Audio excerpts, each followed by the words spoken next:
Assalomu alaykum azizlar. Bugungi Lady va avtomobil rubrikasining yangi orziqib kutilgan sonida ko'rishib turibmiz. Bugungi mehmonimiz butun O'zbekiston aholisi kutgan eksklyuziv avtomobil. To'g'risini aytsam, men bu avtomobilni ko'rib ko'zlarim quvonib ketdi. Nega desangiz, otlarni juda ham yaxshi ko'raman. Ayniqsa bugungi avtomobilning rangi kulrang. Men kulrang otni maqsadli, aqlli, kuchli avtomobilni tasavvur qildim. Qolaversa, avtomobil 130 ot kuchiga ega. Bu yangi super zamonaviy Chevrolet Onix.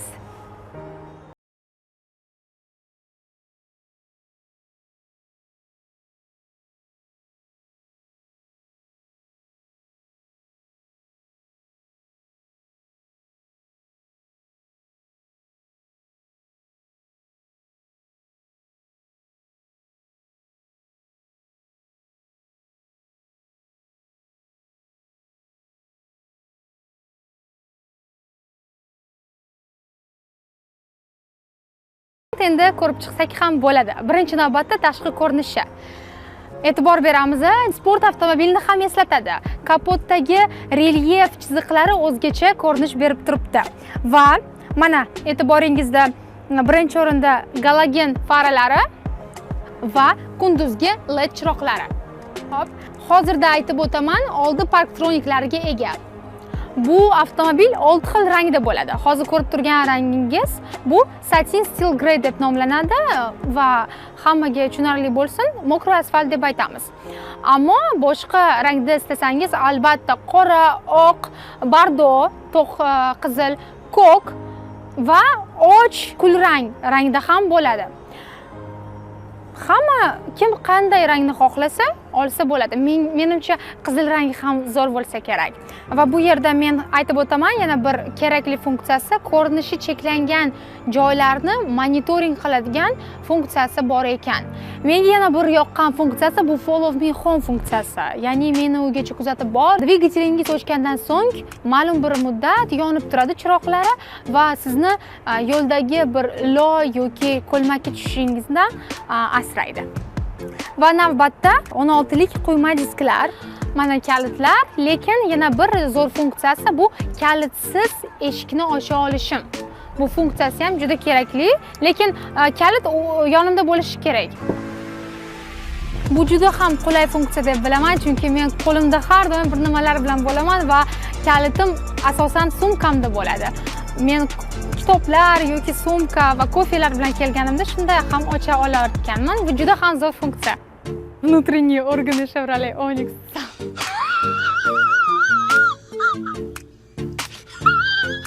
Chevrolet Onix avtomobilining bitta ustunligi 130 ot kuchiga ega 1.2 turbo hajmli dvigatel. Ko'p ayollarimiz bu narsaga e'tibor qilishmaydi, ammo bu juda ham katta yutuq. Va bu yutug'iga qo'shimcha avtomobil o'z tejamkorligi bilan ham ajralib turadi.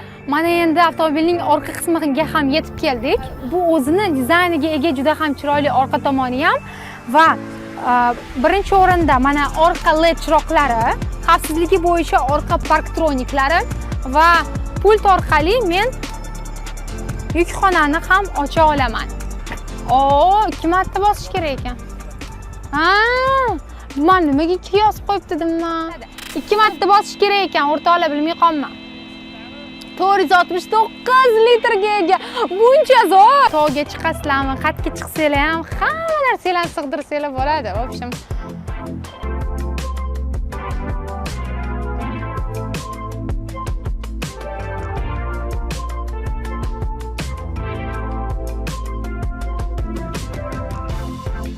endi esa avtomobilning ichki qismiga o'tamiz.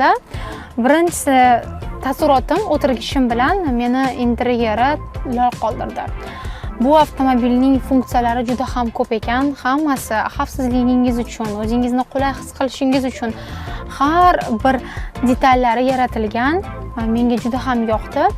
Mana ko'rib turganingizdek, buni shakli ham o'zgacha va Eco Charm bilan qoplangan. Menga juda ham yoqdi. Bu o'zgacha dizayn, juda ham chiroyli va interyerida birinchi o'rinda mana lyuk ham o'ziga e'tiborni tortadi.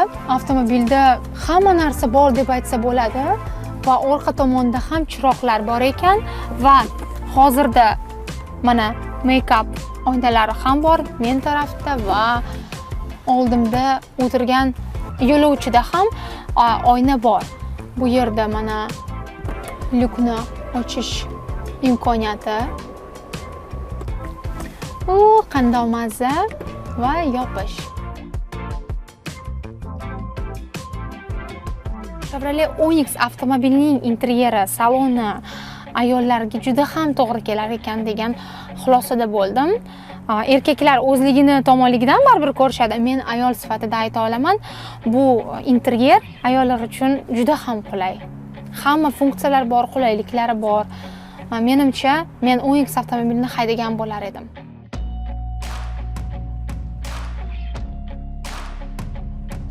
Xavfsizligiga o'tsak, bu yerda frontal va yonma xavfsizlik yostiqchalari ham mavjud.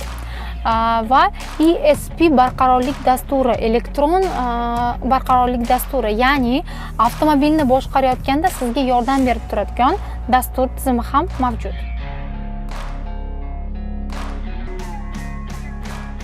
8 dyumli sensorli displeyga ega multimedia tizimi, Apple CarPlay va Android Auto.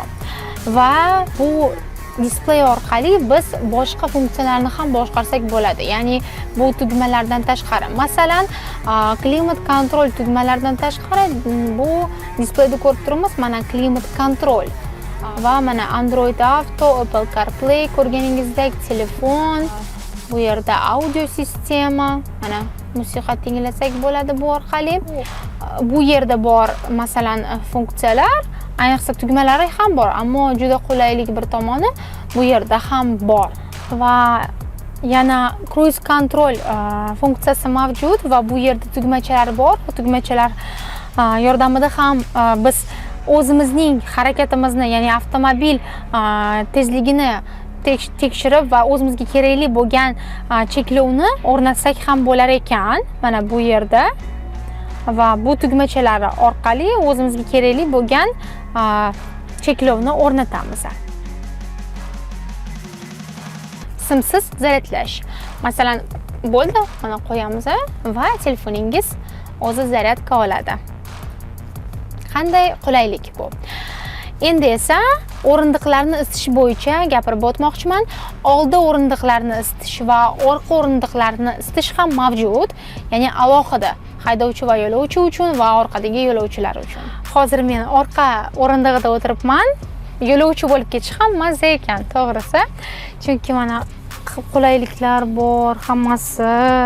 Bu yerda mana stakan qo'yish uchun joy, ayniqsa mana o'rindiqlar isitgichi tugmachalari bu yerda sizlar uchun mavjud. Va bu chiroq, aytib o'tdim sizlarga, bu chiroq ham ko'p avtomobillarda uchramaydi. Bu yerda esa bor ekan. Yana bir joyini aytib o'tmoqchiman. Bu juda katta qulaylik. Joy yetarli ekan orqada yo'lovchi uchun. Oyoqlarimiz ham bemalol dam ola oladi. Bu yerda ham kerakli bo'lgan masofada joy bor. Xo'p, bu yerda zaryadlash uchun USB sim orqali zaryadlasangiz bo'ladi telefoningizni. Juda ham qulay.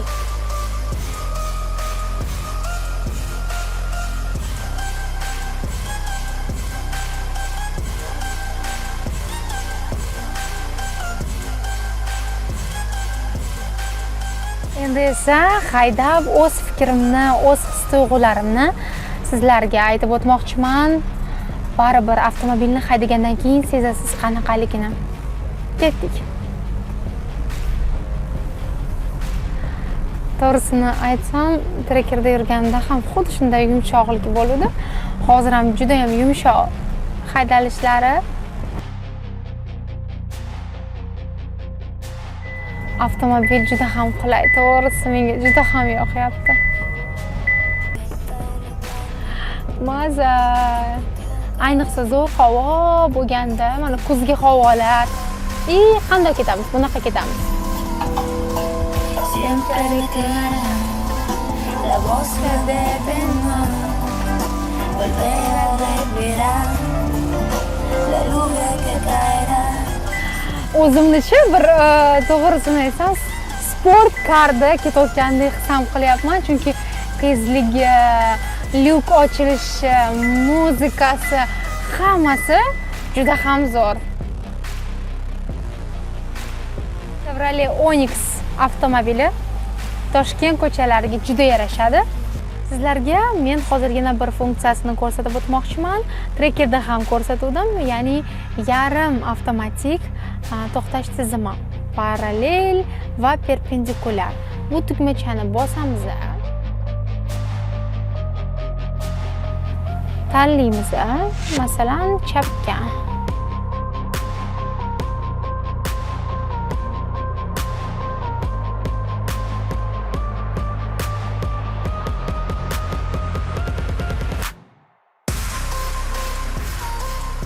Ura! Yarim avtomatik parkovkani ham qilib bo'ldik. Ariqqa qancha joy qoldi? Hali juda ham ko'p joy bor ekan, bemalol tushib ketsa bo'ladi. Juda ham ajoyib parkovka qildi. Onix, молодец, bravo! Bugungi sonimizning mehmoni yangi Chevrolet Onix bo'ldi. Bu kuz mavsumining chiroyli kuz mavsumiga mos keladigan juda eksklyuziv avtomobil. Bizni kuzatishni davom eting. Qaysi avtomobillarni ko'rmoqchi bo'lishingizni izohda qoldiring va avtomobilga o'z bahoyingizni bering. Rahmat.